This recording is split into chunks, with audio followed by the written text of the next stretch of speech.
Hi everyone. Today's video is a little bit more different. It's going to be a little bit more laid back and hopefully not as long as the other ones I do. Want to keep this one in the 10 to 15 minute range.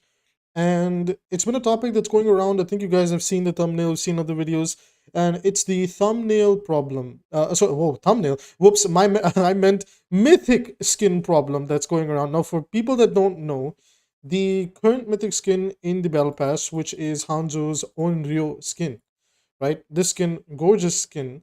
It has the least customization options compared to previous mythics, and uh, I believe one or two mythics did show signs that the customization was going down, and now this is the lowest that it's ever been, right? So again, so we started off 1 year ago.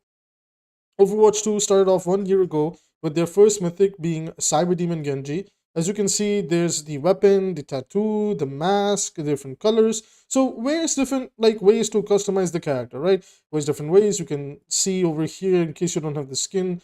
Like, when you change it, like the entire design and aesthetic and different lights and colors come in here. You can change the colors as I was saying. The mask, more Oni mask. Demon, same thing, both of them honestly. This one's more traditional, though this one's more up to date. And then, unless I'm wrong, and then this is the more cyborg-like mask, if in case you want to maintain Genji's original look. So this is there. The tattoos are different, etc., etc. Right now, 1 year later, the state of mythic skins, the quality is going down, and it is painful to see. So again, this is Onryo Hanzo, and the only thing you can change is the bow. And with the bow, when you change it, the arrows over here, the quivers, they change, right? So they change a little bit. And when you change colors, obviously the colors, the full body color and everything changes, and that's about it. You cannot change the shoulder pads like you could with Junker Queen. You cannot change, let's say, instead of a go like this fiery effect, you want maybe like the dragons circling you, or just something out there. Now, I actually confronted Jared Noose on this when he actually spoke with another person in the Twitter comments, and he basically said the reason it has less customization options is because it's more focused on VFX. And okay, I'm not going to lie, that is possibly the worst excuse they could have given for why it doesn't have customization. They're basically saying like the visual effects, it's the most we've ever done for a skin. It's like, okay, with all due respect, no, it's not. Like everything that we're seeing here, some forms of it are there on other skins, right? And I just felt like this was the most poor excuse that they could have come up with to say something like as to why we're missing some like extra customization details. To say something like, oh yeah, it has the most VFX that we've ever done is silly, because the exact same thing applies to the other mythic skins, right? They have VFX on the body, they have VFX on the different abilities, on the ultimates, on the visuals. It's like he's acting like let's say like Cyber Demon Genji, right? He's acting like when Cyber Demon Genji came out, as if he doesn't have unique body parts to him and things like that. If you guys don't know, when he dragon blades, he has a different looking dragon. In fact, I can show you that right now. We have an emote that kind of shows this off. Actually, I can use the rest in peace. There you see that's a new dragon. So again, visual effects, and of course this is a more cyber punk themed skin, so it's going to not have the ghost like effects and everything. But when he dragon blades, his body also gives off like a neon glow, and the mask opens up. So to say something like, no, we don't have the level of customization, is incredibly silly, right? Moving on, another example of a mythic skin is Kiriko's Amaterasu skin, right? Again, great level of detail, great skin, really gives off the mythic vibe. This is some of the most intense customization. Look at this, the headpiece can change, the hair can change to a completely different style and everything. I don't know why we cannot change the color for this, but it is what it is. Then the customization, you see different details, entirely different details. And I believe Kiriko was number 2 on the mythic list, right?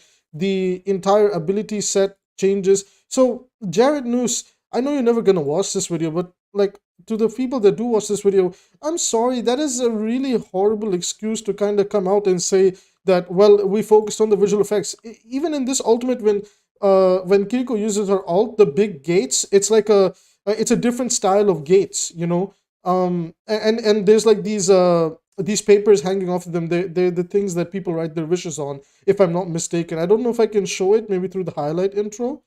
um I think over here, Kitsune Rush, maybe, unless this one doesn't show it. Oh, okay, it has the normal one, but with the skin on, I'm sure you might have seen it by now if you've been playing the game on and off for the past 1 year. So that's why, like, I personally find the argument incredibly poor, and it's just showing me. Okay, there's two ways to look at it. Number one, it's showing me that they're struggling to keep up with Mythics, right? They're struggling to keep up with Mythics, and it's too much of an investment. Or it could be like the potential is there that that they, when they designed this skin, maybe just Hanzo's base model didn't have too many interchangeable parts, right? So when we kind of go back here, Hanzo has a very simple design compared to some of the other heroes that got the skins. So maybe there's some difficulties in kind of upgrading him, but again, I mean, this is their job. Like, they upgraded their engine to be able to push the limits, and again, I'm just trying to give them benefit of the doubt. I do want to hear what you guys think in a moment. But one last thing I kind of want to point out is the shop, man. Like, we got to talk about the shop. And it really felt like the Mythic skin this season was unironically the Lilith Moira skin. It's gorgeous from top to bottom. It's got the blood petals. It's got these cute dragon wings back here. The little lava lamp looks good, and just overall the skin looks absolutely stunning, right? And I believe there's some eyeballs in the hand palm area. And it's an amazing skin. But guess what? If you want this skin, the only way to get a like the collaboration skin, only way to get it is by paying $40. And this is incredibly disappointing, because when we had our first collaboration, by the way, no game has ever done this, right? To a certain extent, Fortnite does it, but they put the collaborated skins within the battle pass and not outside of it, unless it is clearly stated from the beginning that it will be a separate bundle. So do you guys remember when we got the One Punch Man bundle for Doom, Genji, Kiriko, and I forgot, like, Soldier 76? So it was like one full bundle. It was like all bundled in one, where it's like, okay, this is a collaboration. You can buy any of the skins individually, or you can get the big collab, right? I actually got the full pack because I'm a fan of One Punch Man and I love all the skins. So there was the problem with this situation, though, is legitimately over here, that if you want like the collaboration skins, you have to go around all of them. Now let me explain what I mean by that. If I come over to the battle pass, Wrecking Ball is at level 20, so he's in the battle pass, and you're like, okay, fine. The rest of them aren't in the battle pass, which is like, okay. Another skin is Reinhardt, right? Reinhardt's skin, now we cannot see it, so we will do unowned. And by the way, cheat code for anybody that doesn't know how to check for secret skins. Reinhardt's skin is actually going to be in the shop. So they took this collaboration, and man, this is a gorgeous skin. This is amazing, right? They took the collaboration skins and everything, and they just divided them into all these awkward spots. So you're gonna pay 20, like, let's say you want all the collaboration items, right? You in total will pay almost $60, if not more. Think about it. So the Rhine skin, just the skin alone, I don't know if it's going to be in a bundle or not. Rhine skin is going to be 20, right? So it's 19 coins, but when you buy coins through the store, you pay $20, right? So this is 20. Let's say you want all the Diablo skins, right? You pay 20 there, and then you come here and you pay 40 over here, right? Also, I noticed that they're being cheeky about it. If you guys didn't know, when this bundle first came out, people were quick to point out that the coins that they were giving away were actually 1,000 coins and not 2,000. And I feel like they quickly fixed that because people were like, there's no value, right? Now, this comes with 20 battle pass tier skips. This comes with the upgraded battle pass. This comes with 2,000 coins to buy something. This comes with Inarius Farah. It comes with Lilith Moira, the pumpkin spice latte bastion, candle wax bash. I don't know whatever you want to call him, man. I don't know what to call him. Although the skin is actually pretty cool, I will give them that. Skin's actually really cool. I didn't like it the first time I saw it, but it's really grown on me. We have this gorgeous Lilith Moira, highlight intro, which is just amazing. I love that they've been doing these more like aesthetically pleasing highlight intros where it isn't like just to sell the character. It's really nice. So even with Tracer and her synthwave one with the bike, and then we have these two sprays of Inarius and Lilith standing side by side, and it's like overall, if you look at the bundle, it's good. But the problem with the bundle is The collaboration skins shouldn't be over here. Honestly, something else could have been in here. They could have taken the Genji and the Ramatra recolors and put them in here if you want them, right? And they're just not there. They're not even in the event shop, and the Blizzard has no consistency. So they were like in the event shop, the recolor for Sombra's skin was going to come over there, right? So here she is. So this is the recolor of the original colors of the skin is brown. I forgot the name of the skin is Assassin something, right? Like front it's something Assassin. I don't remember, but if you guys have it from years ago when we got it for free, you will remember, right?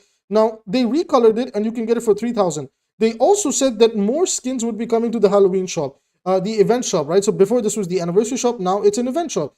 What I don't understand by the logic over here, if I'm being honest with you guys, right, is the demon skin, the Shinryong skin, the spider skin, the ghoul skin, and vampire hunter.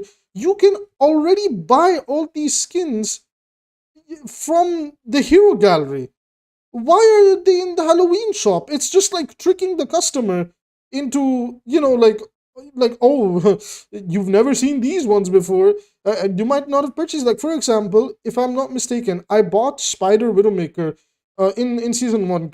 Not season one. Yeah, in season one, because no, not in season one. Somewhere in season three, when they changed the way the stuff worked, I bought Spider because I adore it, and I bought it with my white guns. I got 8.9k, sorry, 8.9 white coins now, but I just love the way this gun looks, and it's just gorgeous. The rest of the skin is really nice too, so I bought this, and I was like, when I came here, I'm like, okay, surely like the Genji skin and the Ramatra skin, the recolors, they will be in here, because again, they're just that, the recolors, right? So maybe that's how Blizzard wants to do it, and that's how they can win over the goodwill with the community. And it's just not here. And guess what, you see these recolors, for example, for Genji, right? The recolor for Genji, this volcanic, this, okay, first of all, this skin is gorgeous, and I will buy it. I'm going to admit, I will buy it. I love Genji, he's my man, and this is just, and funnily enough, one of my favorite skins was the ice version of this. So the fact that they gave it like a volcanic version with a little more effects and things like that, I'm down. Honestly, it's crazy. It's amazing, and this should have been in the battle pass or whatever, right? It's going to be in the shop, and again, at the end of the day, it's a recolor, because it's a recolor of this skin over here, Ice Wraith, right? So here you go, it's a recolor of this, and the same problem is there with Ramatra, right? Now for Ramatra, the skin was this one over here, was called Necromancer. This came out last Halloween, if I'm not mistaken, and it's a gorgeous skin. It's got really good details. It's high quality. But then they just did this red recolor, which honestly, in my personal opinion, the red recolor actually looks a little bit better. And why is the staff still greenish? Couldn't they just change it to what? Come on, Blizzard, you can't be that lazy. I'm sure this was just a little bit of an oversight, and it'll get fixed in the future.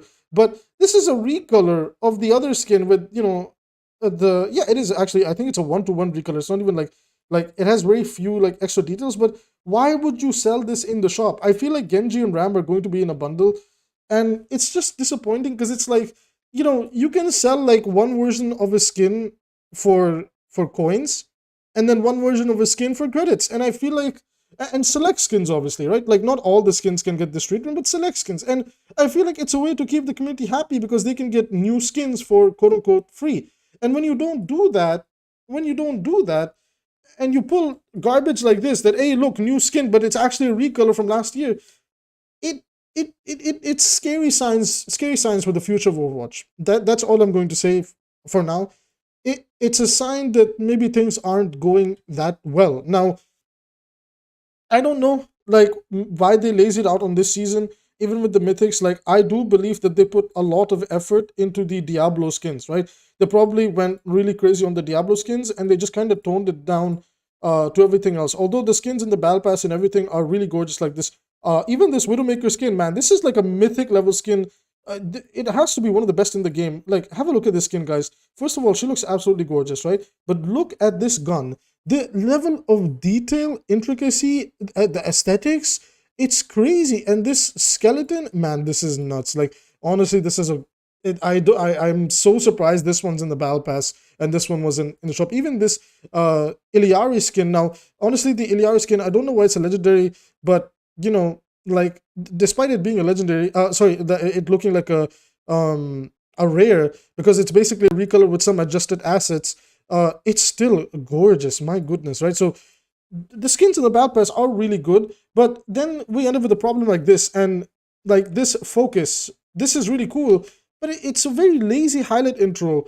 But it fits his character. But I am noticing it, like even there's this other highlight intro that a character got where it just barely had any animations, and like look at this, right? Like what is this? Like highlight intros are supposed to be like you're about to see something cool, so what's this? Like this is the introduction to the hero, and this is just underwhelming, like it's just like for this it feels like they're just like filler, like okay, what can we do to just quickly fill up the battle pass? And like even look at this, right? This is not that bad, but again, there's not that much going on when you compare it to some other highlight intros. If I kind of just even if we just go to Widowmaker, right? Like that's a highlight intro, and then you look at the like even this one again. I know these are a little bit like different in what they want to do, but when you kind of look at what they had in Overwatch 1, like this is like really in her character.